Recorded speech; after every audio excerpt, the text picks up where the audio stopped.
సుందర్ అన్న సుందర్ సుందర్ గారు ఇదే ఊరా? మంబాపూర్. మంబాపూరేనా? పెద్ద గ్రామ పంచాయతీ అనేది? చాలా పెద్ద గ్రామ పంచాయతీ. అవునా? ఎంతమంది ఓటర్లు ఉంటారు? 2600 చిల్లర ఉన్నాయి. 2600 ఓటర్లు ఉన్నారు. అవును. ఓకే సార్, ఎట్లా ఉంది మీ మంబాపూర్ స్థితిగతులు? ఎట్లున్నాయి అసలు? గత పాలకుల పాలనలో ఎట్లుండే, ఇప్పుడు ఎట్లుంది, ఫ్యూచర్ ఎట్లుండాలి? అంటే రాష్ట్రం కంటున్నా అది రాష్ట్రం కంటే అంటే సుభిక్ష పాలన జరిగింది అనేది అనుకున్నాం. 10 సంవత్సరాలు అనుభవించినాం, విముక్తి కలిగిందని సంతోషపడుతున్నాం. విముక్తి అంటవా? అంతే కదా. తర్వాత ఇది అనుకున్నాం జరుగుతుంది. ఇప్పుడు ఏం జరుగుతుంది? 100 days అన్నాడు. 100 days లోపలే ఈ ఎలక్షన్స్ వచ్చినాయి. ఎవరు మేము చేయలేము దాన్ని. రాజకీయాలు కూడా, రాజకీయ పార్టీ కూడా రాజకీయాలు కూడా దాన్ని ఏం చేయడానికి రాదు కదా. అట్లా నా ఉద్దేశంతో ఇక తర్వాత ఏం జరుగుతుంది అనేది వెయిట్ అండ్ సీ. సరే, రాష్ట్ర రాజకీయాలు ఇచ్చిపెట్టేదాం. ఇప్పుడు కేంద్రంలో ఇప్పుడు ఎంపీ ఎలక్షన్స్ అయితే వచ్చినాయి, లోక్సభ ఎన్నికలు వచ్చినాయి. దీంట్లో ఎట్లా ఉండబోతుంది? ఏ పార్టీ పర్ఫార్మెన్స్ ఎట్లుంటుంది? ఏ పార్టీకి మెజారిటీ వచ్చే అవకాశం ఉంది? ఇప్పుడు చూడండి, దేశంలో అందరికీ 140 కోట్ల జనాభా ఉందనుకోండి. 80% హిందూ శాతంగా ఉంది. హిందువుల మనోభావాలు దెబ్బతినకుండా చూసింది ఏంది? రామ మందిర్. అదొకటి చాలు. రామ మందిర్ ఒకటి చాలా. రామ మందిర్ అందరికీ అదే. ఇక్కడ ఏమన్నా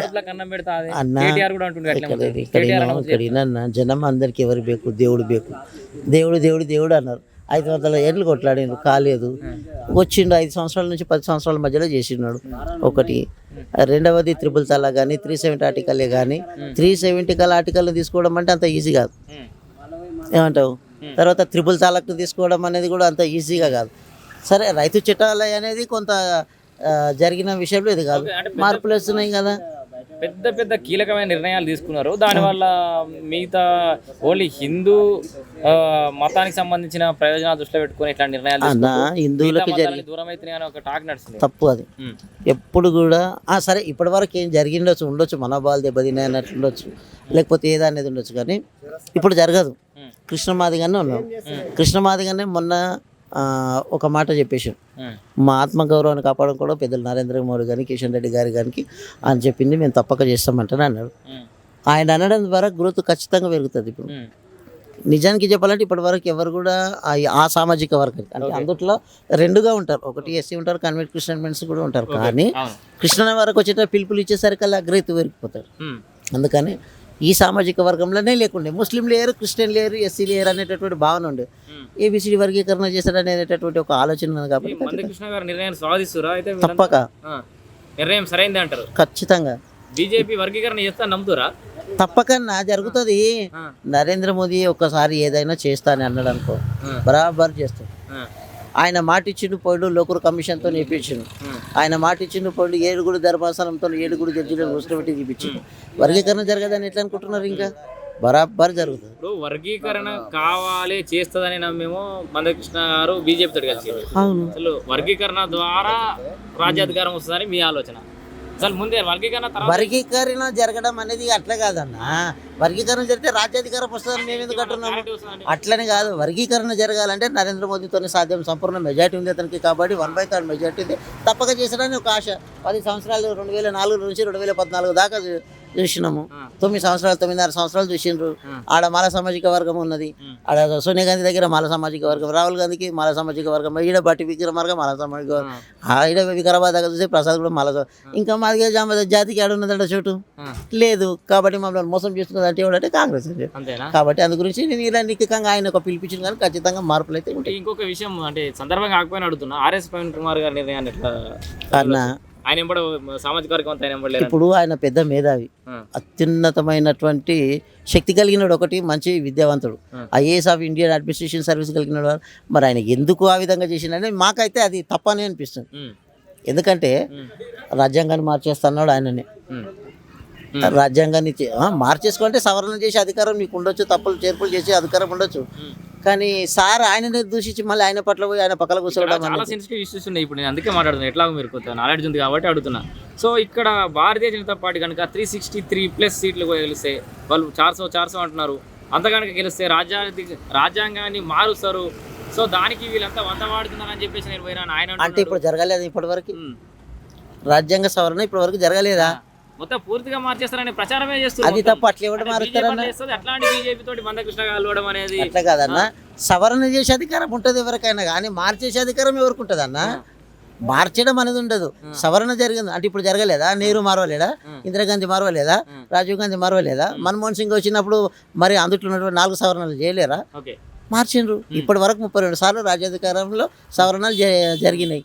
మరి ఇక్కడ కూడా జరగవచ్చేమో, కొన్ని కీలకమైన ఉంటాయి. మార్పులు చెప్తే మొత్తం ఉంటాయి. ఇప్పుడు పూర్తిగా కొంత సరే అనకూడదో చెప్పకూడదు అనేది పక్కన పెట్టేస్తే, ఎందాక కూడా నేను ఇదే అని అన్నాం అనుకో కూడా అది అట్లనే ఉండిపోతుంది. నువ్వు చదువుకున్నావు, ఈరోజు ఒక విలేకరుగా ఉన్నావు, జ్ఞానం వచ్చింది కాబట్టి ఇది చదువుకున్నది, నేను ఇంకా నీవు ఆన్నే ఉంటా అంటానంటే ఎట్లా కదా? అప్గ్రేడ్ కావాలంటే అంతే కదా. ఆ జాతిని అడ్డం పెట్టుకున్న దాన్నే ఉండాలి, ఇంకా 75 ఏళ్ళు ఉండాలి, ఇది ఉండాలి అంటే అట్లా ఉండాలంటే తప్పదు. జరుగుతుంది, జరిగితే సవరణలు జరగవచ్చు. కానీ సో ఈ ప్రచారాన్ని నమ్ముతున్న వాళ్ళకి, ఈ అనగారిన వర్గాలకు కానీ కొంతమందికి నాలెడ్జ్ జరగదు, జరగదు. ఏంటంటే ప్రచారం అట్లే చేస్తున్నారు. అంటే కీలకమైన మార్పులు చేస్తారు కాదు, రాజ్యాంగాన్ని మార్చేస్తారు అనే ప్రచారం జరుగుతుంది. అట్లాంటి వాళ్ళకి మీరు ఏం చెప్తారు? రాజ్యాంగం ఎప్పుడు మారదు, ప్రజలకు చెప్పండి. ఎప్పుడు మారదు అంటున్నా. రాజ్యాంగాన్ని ఎప్పుడు మారదు. ఎవరు సవరణలు జరుగుతాయి. సవరణలు జరగడం అనేది 1/3 మెజార్టీ ఉంటే ఎవరు బేకైతే చేస్తారు. అది ఆర్టికల్ ఇచ్చినటువంటిది ఎవరైనా మారుతారు, ఎవరైనా చేసుకుంటారు కదా అన్న. దాన్ని అంటే నాకు అనుకూలంగా ఉంది అని నేను మార్చుకోవడం కాదు కదా. దేశాన్ని దృష్టిలో పెట్టుకొని, భవిష్యత్తు దృష్టిలో పెట్టుకొని కూడా ఇంకా 100 సంవత్సరాలు అయితే కూడా నేను ఇట్లనే ఉంటాను, నాకు అట్లనే ఉండాలనేది కూడా కాదు కదా, జరగవచ్చు. ఓకే, సో ప్రజల ప్రయోజనార్థమే ఈ ఆర్టికల్స్ అని కొన్ని మారుతాయి. ఆ నిర్ణయాన్ని అయితే స్వాగతిస్తున్నారు. మొత్తానికి భారతీయ జనతా పార్టీ ఎడ్జ్లో ఉంటుంది, గెలుపొందే అవకాశం అయితే ఉందంటారు. ఇక్కడ కొండ విశ్వేశ్వరరెడ్డి గారు తప్పక గెలుస్తాడు. ఆయన గురించి ఒక 2 విషయాలు చెప్పాలంటే ఏం చెప్తారు? ఆయన చెప్పడం ఏంటంటే, ఆయన సున్నితమైనటువంటి మనసు, ఫ్రాడ్ లేనటువంటి వ్యక్తి. దేశంలో సంపన్నులలో 2వ స్థానం ఉన్న ₹1 ఫ్రాడ్ లేని వ్యక్తి అని నరేంద్ర మోడీ అన్నారు. ఇంకా మనమైన వాళ్ళ ఏంటంటే పెద్దలు సంపాదించుకుంటూ వచ్చినట్టు వాళ్ళ స్థిరాస్తులు అన్నీ ఉన్నాయి.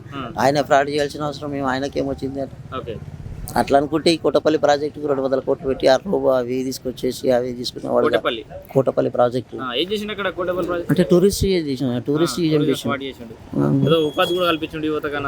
ఉంది, అది పెట్టిండు కదా, పెట్టిండు. అవి బోటింగ్స్ పెట్టిండు, తాండ్రులు కూడా పెట్టిండు. అన్ని పాఠశాలలకు అది ఏంటంటే టాయిలెట్స్ క్లీన్ చేయడానికి కానీ, స్ప్రేస్ చేయడం కానీ.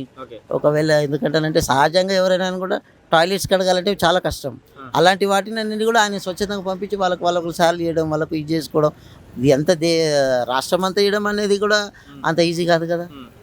అట్లాంటి వ్యక్తి ఆర్థికంగా, సామాజిక, రాజకీయ పరంగా అంత నేపథ్యం ఇక్కడ చేయడం అది కాబట్టి స్వచ్ఛ భారత్ అంటే చేసిన స్వచ్ఛ భారత్ ఆయన వచ్చి కడిగిండు, ఆయనను వచ్చి కడిగిండు అంటున్నా మా దగ్గర. మరి ఇంత ఆస్తుంది అంత వస్తుంది అనేది ఈడ బీజేపీ అనేది కాదు, కానీ వ్యక్తిత్వం అనేది మంచిది. తప్పకుండా ఆయన గెలుస్తాడు.